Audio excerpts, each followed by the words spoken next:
Buenos días a todos. He preparado un vídeo con los problemas para que tengáis un poco una referencia a la hora de resolverlos.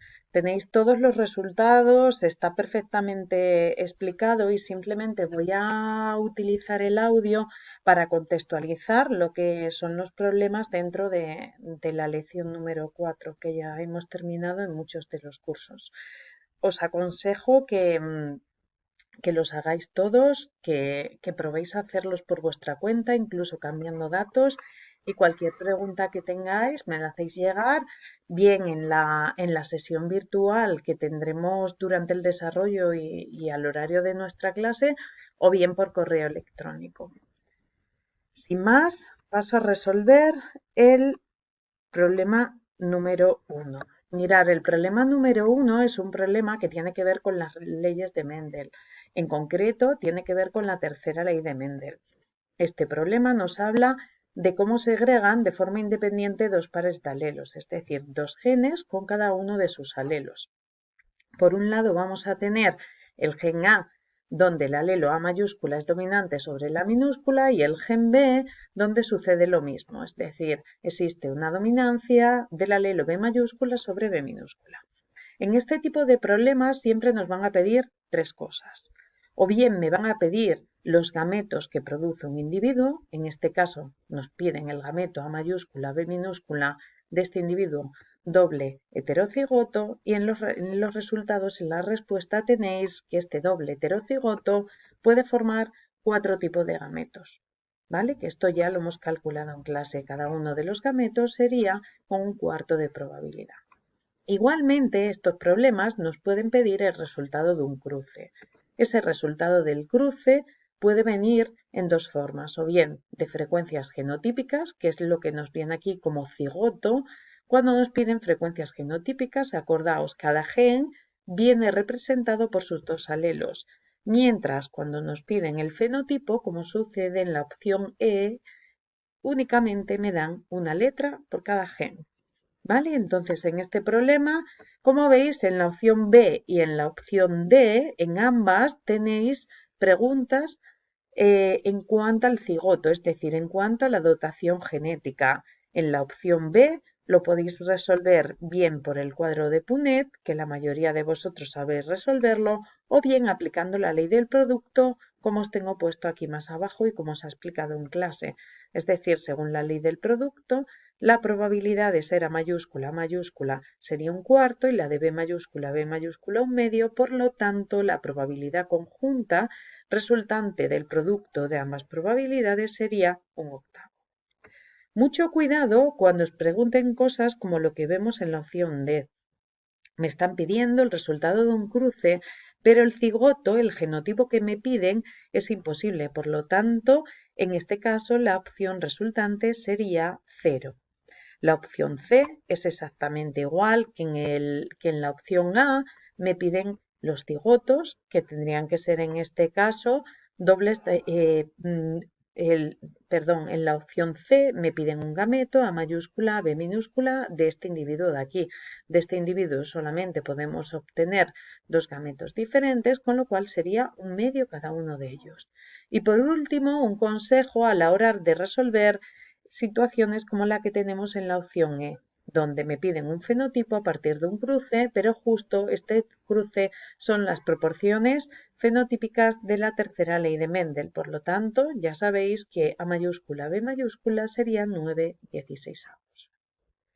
Problema número 2. El problema número 2 me dan los fenotipos, también es la segregación independiente de dos genes cuyos alelos presentan una relación de dominancia entre ellos, y en este caso ya me dan el fenotipo de un señor que tiene cataratas y huesos normales, siendo cataratas dominante sobre visión normal y huesos normales recesivo sobre huesos frágiles, ¿vale?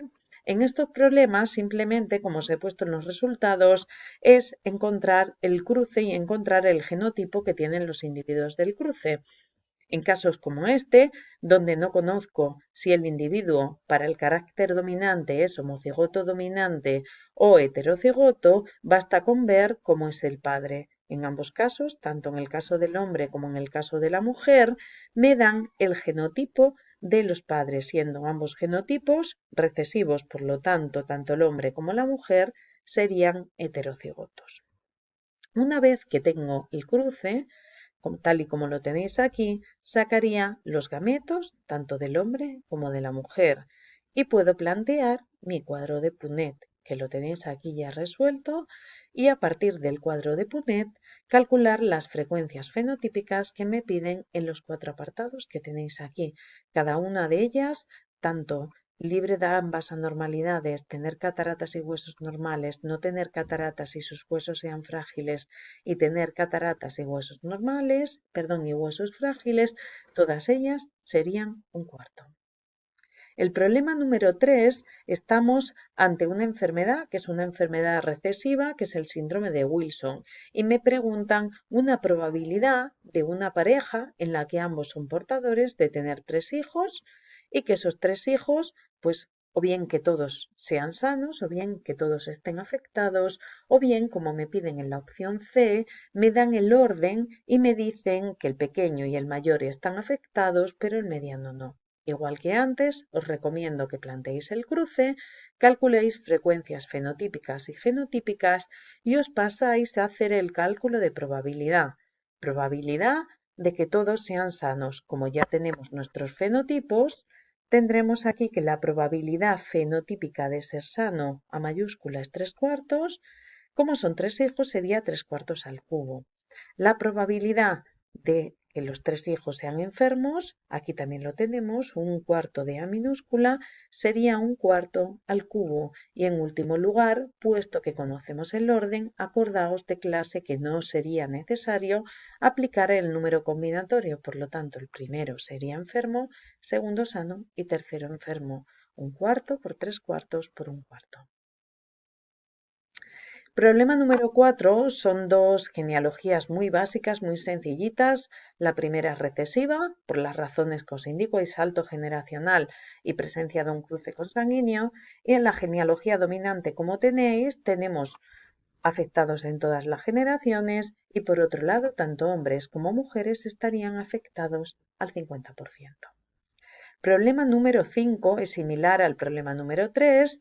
Tenemos también dos cónyuges portadores de albinismo y me preguntan una serie de probabilidades que os he puesto al lado de cada pregunta. Lo mismo, hacemos el cruce, sacamos frecuencias fenotípicas y frecuencias genotípicas. Normalmente en estos problemas me piden solamente las frecuencias fenotípicas, pero por si acaso las ponemos las dos para que no haya confusión. Esta pareja desea conocer diferentes combinaciones para 4 hijos. Igual que antes, para 4 normales sería 3/4 elevado a 4. 3 normales y un albino. ¿Qué está sucediendo aquí?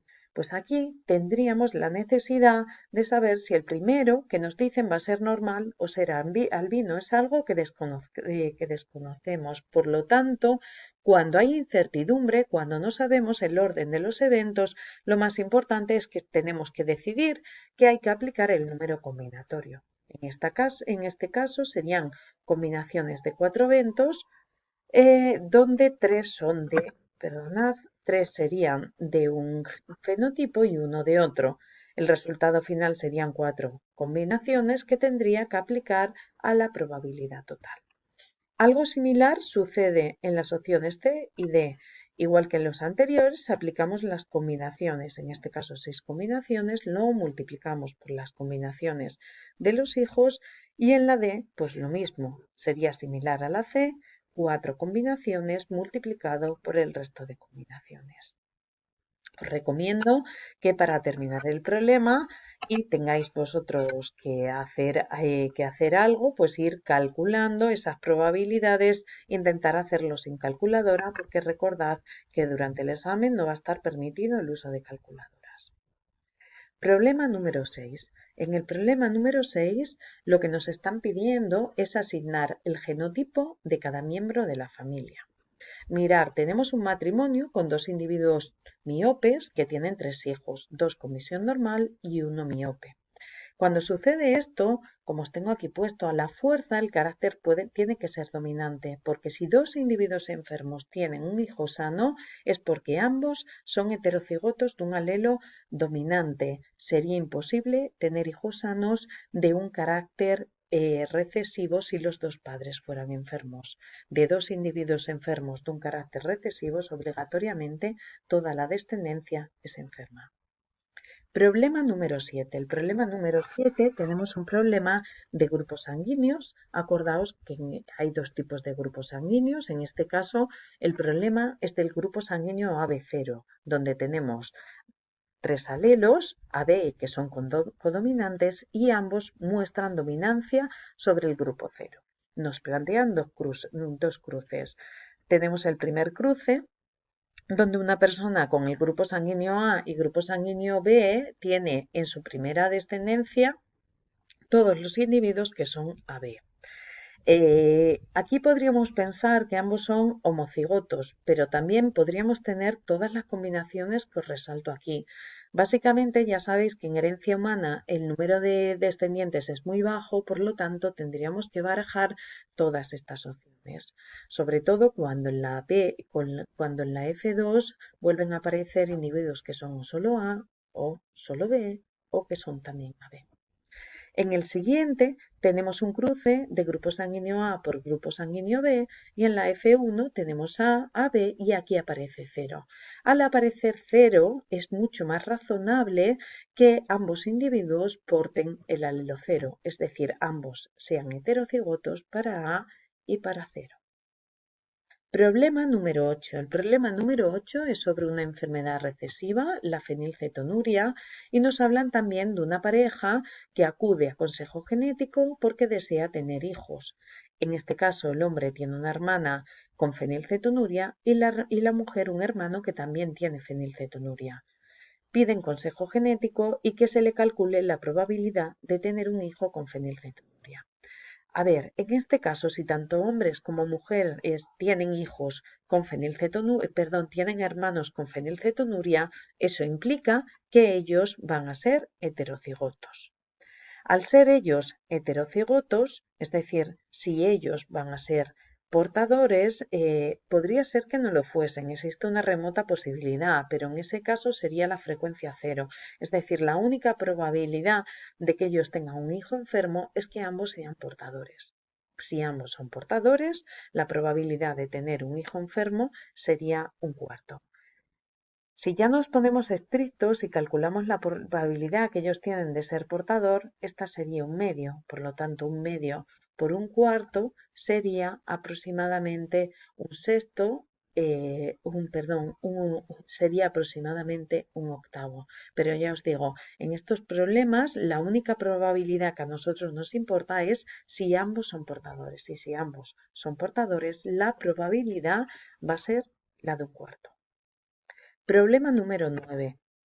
La condroplasia es un tipo de enanismo. Explicar cómo se hereda la condroplasia si dos individuos con acondroplasia pueden tener hijos normales.